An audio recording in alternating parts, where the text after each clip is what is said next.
funny how life turns into a cruel joke. One day you're planning your revenge, and the next you're staring at a pregnancy test with trembling hands. Yeah, fate has a dark sense of humor. I never imagined that my life would be tied to Adrian Knight, the man whose empire crushed my father's business, whose name alone could make boardrooms tremble. Yet here I am, wearing his ring, sleeping in his bed, and waking up with the taste of him still haunting my lips. If someone had told me a year ago that I'd marry the man I once swore to destroy, I would have laughed in their face. But life has a way of twisting pain into something you can't escape. The day it all began, rain poured over Manhattan like it was trying to wash the city's sins away. I stood at the edge of my father's grave, the wind biting against my skin, my hands cold even through the black gloves. He died bankrupt, broken, and ashamed, all because of Knight Industries. And standing a few steps away, beneath an umbrella that probably cost more than my apartment, was Adrian Knight himself. Tall, composed, and mercilessly beautiful. He didn't flinch when I glared at him. He didn't even blink when I spat the words, "You ruined him." He just looked at me with those ice-gray eyes and said, "I did what I had to. Business isn't personal." But it was personal. My father had believed in him, trusted him, and Adrian had used that trust to take everything from us. So I swore I'd make him pay. I didn't know that my revenge would start with a desperate signature on a marriage contract. 6 months later, I was sitting in the lobby of Knight Tower, my jaw tight, my palms sweaty, clutching the document that would change my life. "Mr. Knight will see you now," the assistant said, her voice smooth, professional. I stood, straightened my jacket, and walked into the lion's den. Adrian was behind his massive glass desk, the city stretching out behind him like his kingdom. He didn't look surprised to see me, only amused. "Eli," he said softly, my name rolling off his tongue like a secret. "You've grown up." I ignored the flutter in my chest. "You said you wanted to talk business. Let's talk." He gestured for me to sit. "I'm in need of a convenient arrangement. One that would benefit us both." I laughed bitterly. "You mean like how you benefited my father?" His jaw tightened. "You want revenge? Fine. But I can give you something better: security, stability, money to rebuild what was lost. And the catch: you marry me." I thought he was joking, but he wasn't. It turned out Adrian needed a spouse for a merger deal that required a family image, or so he claimed. But deep down I sensed something else. Something darker, something he wasn't saying. At first I refused. The idea of sharing a roof with him was unbearable. But when I came home that night to find an eviction notice on my door and my mother crying over unpaid bills, I realized I had no choice. So I said yes. The wedding was small, quiet, and empty of love. I stood beside him in the marble hall of City Hall, wearing a suit that didn't fit quite right, staring at the man who'd once destroyed everything I loved. His hand brushed mine when we signed the papers, and that single touch sent a current through my veins that I hated myself for feeling. "You don't have to pretend to smile," Adrian whispered. "No one's watching." "I'm not pretending," I lied. He smirked, like he could read every thought I was trying to bury. That night we didn't speak. He poured himself a glass of whiskey, loosened his tie, and sat by the window of our penthouse suite overlooking the glittering city. I sat across the room, pretending to scroll through my phone, though I could feel his gaze burning through me. "You think I'm a monster," he said after a long silence. "Aren't you?" He didn't answer, just stared into his glass like he was trying to drown something only he could see. It was the first time I realized that even monsters bleed. Days turned into weeks. We became a strange kind of coexistence, polite, distant, but tangled in something neither of us could name.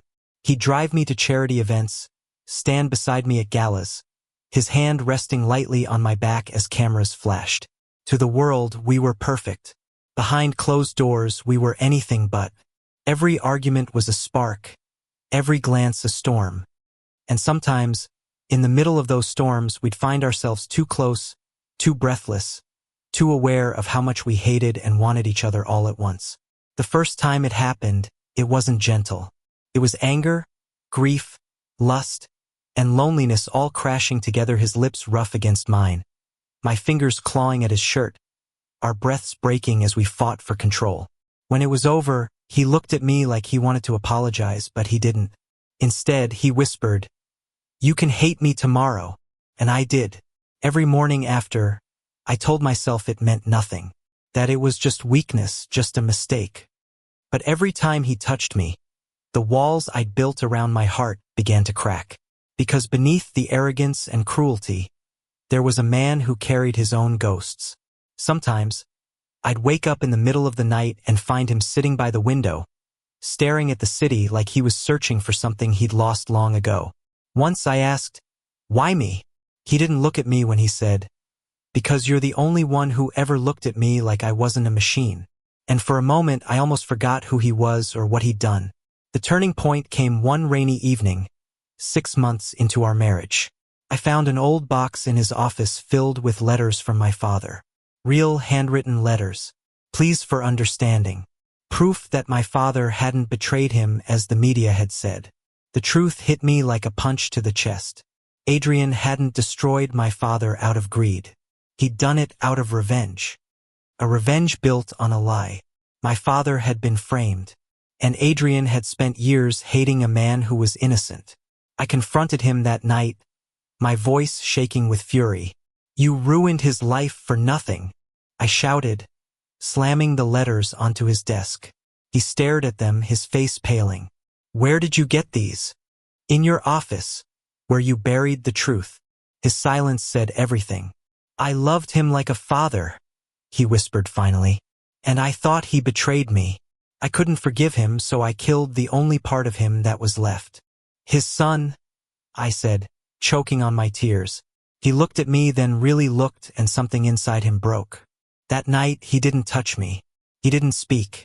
He just stood by the window again, the storm outside reflecting the one raging inside both of us. I should have left. I should have walked away. But when I saw the way his shoulders trembled, the way his lips quivered as he whispered my name like a prayer, I couldn't. Because despite everything, I loved him. I hated myself for it, but I did. And maybe, just maybe, that love was the only thing that could save us both. The next morning, sunlight spilled through the tall glass windows, brushing against the sheets tangled around my legs. Adrian wasn't there. His side of the bed was cold, the faint scent of his cologne lingering in the air, bergamot and something darker, like smoke. I sat up slowly, the ache in my chest heavy and unrelenting. I should have felt relief that he was gone, that I didn't have to face him after last night's storm of revelations. But instead, there was a hollow quietness, the kind that screams louder than words. My gaze fell on the box of letters again, sitting on the table like a wound that refused to close. Each letter was proof of everything I had lost, and everything I had misunderstood. He wasn't a monster. He was a broken man who had made monstrous choices. And now I was trapped in a marriage built on grief and lies and love, if I dared to call it that. By the time I went downstairs, Adrian was already in the living room, still in his shirt from the night before, sleeves rolled up, a glass of whiskey in his hand, though it was barely 9 in the morning. His eyes were red not from tears, but from exhaustion. "I didn't sleep," he said quietly, as if he knew what I was thinking. "Neither did I." He nodded once. Silence stretched between us like a chasm. Then, without looking at me, he said, "I'm sorry." 2 words. Simple, fragile, and yet they hit harder than anything he'd ever said. "For what?" I asked, my voice tight. "For everything. For your father. For you." He swallowed, setting the glass down. "If I could undo it, I would." I wanted to scream that it was too late, that apologies couldn't bring back the dead or fix years of hate. But when I looked at him, at the way his hands trembled slightly, I realized he wasn't asking for forgiveness. He was confessing to a crime he'd already sentenced himself for. I crossed the room, stopped in front of him, and whispered, "Then stop punishing yourself by punishing me." His eyes met mine, gray and stormy. "You deserve better than me." "Maybe," I said softly, "but right now you're all I have." And just like that, he broke. His hands reached for me, hesitant at first, then desperate, pulling me against him like he was drowning and I was the only thing keeping him afloat. I felt his heartbeat hammering against my chest, his breath shaky against my neck. It wasn't about desire this time. It was something raw, a plea for redemption neither of us knew how to give. For a few weeks, the air between us shifted. Adrian became gentler, quieter. He'd ask how I was doing, offer to make breakfast, though his attempts at cooking were tragic enough to make me laugh through the sadness. He started coming home earlier, leaving his work phone on silent during dinner. Sometimes, I'd catch him watching me when he thought I wasn't looking, his expression soft, almost boyish. Terrified me because I knew I was falling for him all over again. But life never lets you have peace for too long. One afternoon, as I was sorting through documents in his office, the world tilted. My stomach turned violently, and I barely made it to the bathroom before throwing up. First, I thought it was stress or the flu. But when the nausea didn't stop and when my reflection in the mirror showed a face paler and thinner than I remembered, a quiet, impossible thought crept into my mind. No, couldn't be. I bought the test the next day, hid it in the bottom of a pharmacy bag like a shameful secret. And when I saw the two lines appear bold, undeniable, my knees gave out. I sat there on the cold tile floor, clutching the test like it could somehow rewrite itself if I stared long enough. Pregnant, with his child. The man I'd married out of vengeance, the man who'd destroyed my family. The irony was so cruel it almost made me laugh. That night I didn't tell him. He was in the living room, tie loosened, sipping whiskey again. The rain outside painted silver streaks across the windows. He looked tired, the kind of tired that comes from trying to atone for things that can't be undone. Long day? I asked, trying to sound normal. He nodded, rubbing his temples. Just another war in a suit. I wanted to tell him then, to say that amidst all the ruin, something pure had been created. But the words stuck in my throat, because I didn't know what he'd do. Would he see the baby as a chance to heal or as another chain tying him to the past? So I said nothing. Instead, I sat beside him, leaning against his shoulder, and we watched the rain together in silence. It was peaceful, almost normal, and that scared me more than anything. Weeks passed. I tried to hide it, the exhaustion, the morning sickness, the subtle changes in my body. But Adrian wasn't a fool. He noticed everything. One morning, he followed me to the kitchen after I'd rushed out of the bathroom, pale and shaky. "Eli," he said quietly, "are you sick?" I froze, my hands still gripping the counter. "No, just tired." He stepped closer. "You've been throwing up every morning for 2 weeks." I said, "I'm fine." He tilted his head, studying me with that sharp gaze that could cut through lies. "You're hiding something." I turned away, unable to meet his eyes. "Eli," he murmured, his voice soft now, almost pleading. "Talk to me. The dam broke." "I'm pregnant," I said, my voice trembling, "and I don't know what to do." For a moment he didn't move, didn't speak. The air felt thick, suffocating. Then he exhaled slowly, like the ground had been pulled out from under him. "I see," he whispered. "That's it." I asked, tears burning my eyes. "You see? What do you want me to say?" His voice cracked the first time I'd ever heard it. "That I'm happy? That this makes sense? You and I, we were never supposed to what? Feel? Live? Love?" I shouted. "You can destroy everything you touch and call it business. But now that it's life, you freeze?" He looked at me, eyes shining with something between panic and guilt. "I don't want to ruin you, Eli." "You already did," I said softly. "But maybe this baby could be the one thing we don't destroy." He stared at me, breath unsteady, and for a long moment, I thought he'd walk away. But he didn't. He stepped forward, slowly, almost reverently, and rested his hand against my stomach. His fingers trembled. His voice was barely a whisper. "There's really?" "Yes," I breathed. A tear slipped down his cheek, silent, unexpected, and more heartbreaking than any scream. "Then we protect it," he said. "Whatever it takes." From that moment, Adrian changed. He became fiercely protective, not controlling, but careful in ways I hadn't thought possible. He insisted on driving me everywhere, made sure I ate properly, even canceled business trips just to be near. He built a nursery before I even reached my second trimester, though I told him it was too early. "It gives me hope," he said simply. And somehow that hope became mine too. For the first time, the penthouse didn't feel like a cage. Felt like a home, messy, imperfect, and real. We laughed more. He'd tell me stories from his childhood, the lonely mansion, the distant parents, the nights he'd sneak out to watch the city lights because they made him feel less alone. One night, lying together in bed, he whispered, "When I was younger, I thought power would make me untouchable, but all it did was make me hollow. Then you came in and ruined everything." "Sorry to disappoint," I teased. He smiled faintly. "Don't ever apologize for being the only real thing in my life." It was moments like that that made me believe we might actually have a chance. But happiness, I'd learned, never comes without a price. It started with whispers, tabloid rumors about our marriage being fake, about me being a charity case. Then came leaked photos, stories about Adrian's past lovers, speculation about why the powerful CEO had suddenly gone soft.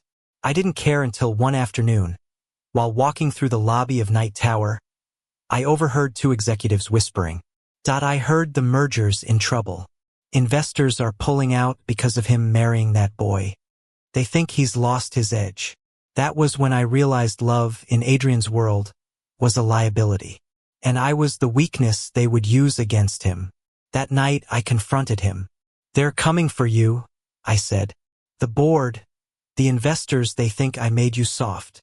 He smiled faintly, without humor. "Let them think that." "No, Adrian, you don't understand. They could take everything." He stepped closer, his hand brushing my cheek. "I've already had everything. None of it mattered until you." My throat tightened. "I don't want to be the reason you lose your empire." "Eli," he said firmly, "I built that empire alone, but I'll rebuild it 1,000 times if it means keeping you." And for once I believed him. But the world doesn't forgive men like Adrian Knight. Within weeks, the media war exploded. Headlines questioned his stability, his leadership, even his marriage. And when they found out I was pregnant, the noise became deafening. Gold digger, illegitimate heir, scandal baby. The hate was merciless. I tried to stay calm, to ignore it. But one morning, when I opened the door to find paparazzi shouting questions about the CEO's boy husband carrying his child, I broke down. I hid in the bathroom, shaking, hands pressed to my stomach as if I could shield the baby from their words. When Adrian found me, I was crying silently on the floor. He didn't speak. He just knelt beside me, wrapped his arms around me, and held me until the sobs faded. "I'll fix this," he said quietly. "I promise." But the look in his eyes terrified me because it wasn't determination. It was desperation. Adrian kept his promise, but not in the way I expected. 2 days later, he disappeared. No note, no call. Only a message sent to my phone at 3:14 a.m. "Trust me. I'll come back when it's safe for you both." The next morning, the news broke like a gunshot. Adrian Knight had stepped down as CEO of Knight Industries, selling off controlling shares and withdrawing from public life. Rumors spread like wildfire: financial scandal, blackmail, betrayal. None of them were true. The truth was simpler and crueler. He had given up everything to protect me. The board had threatened to leak confidential documents, to expose the pregnancy as a manipulation tactic to save a failing merger. Adrian had one choice: surrender his empire or watch the world destroy our family. So he walked away. Months passed. I moved out of the penthouse to a small house by the coast, quiet, far from the noise of the city. Every evening, I'd sit by the window, hands resting on my growing belly, listening to the ocean whisper secrets I wasn't ready to hear. Sometimes I'd imagine him walking through the door, wearing that same faint smirk, pretending nothing had changed. But he never did, until the night I gave birth. The storm outside was wild thunder rolling, rain pounding against the windows, but all I could hear was the tiny, broken cry of the baby in my arms. My son. His son. And then, through the haze of exhaustion, I heard a knock at the door. When I looked up, there he was, drenched, breathless, eyes filled with a kind of love I'd never seen before. He took one step inside, his voice trembling. "Am I too late?" I shook my head, tears streaming down my cheeks. "You're home." He crossed the room in seconds, falling to his knees beside the bed. His fingers touched the baby's cheek, reverent, shaking. "What's his name?" he whispered. "Evan," I said softly. "After my father." He smiled through the tears. "He's perfect." And for the first time in what felt like forever, so was the world. We never went back to the tower. Never returned to the life that nearly destroyed us. Instead, we built something new, small, quiet, and honest. Sometimes Adrian still wakes in the middle of the night, haunted by the ghosts of everything he lost. But then he looks at me, at Evan sleeping between us, and the storm in his eyes fades. Love didn't erase our scars, it simply made them beautiful.